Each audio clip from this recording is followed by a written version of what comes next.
বেশিরভাগ মানুষই আপনার পরাজয় দেখতে চায়, উন্নতি নয়। বিশেষ করে আপনার কাছের মানুষ, আত্মীয় স্বজন ও প্রতিবেশীরা।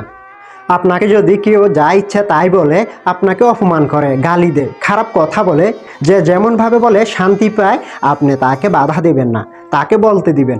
তার কথাগুলো শুনে মন খারাপ করবেন না, মুচকি হাসবেন। তখন সে যদি জিজ্ঞেস করে, আমি তোকে এত কথা বললাম কিন্তু তুই হাসলি কেন?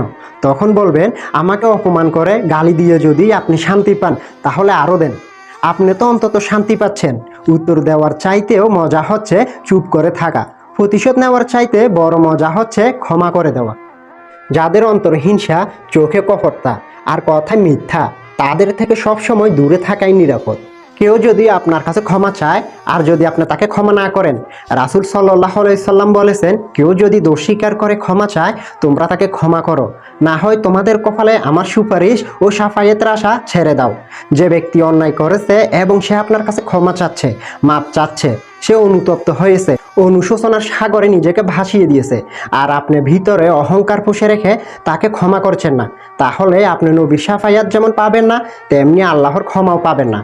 আপনি মানুষকে যত বেশি ক্ষমা করবেন, আল্লাহর ক্ষমা আপনার জন্য তত বেশি বরাদ্দ হবে।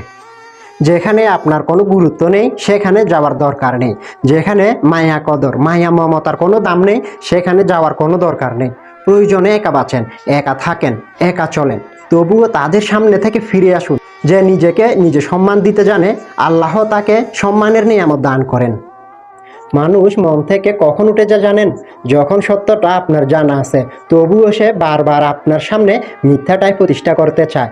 এই ধরনের আচরণে মানুষ মন থেকে একেবারের জন্য উঠে যায়।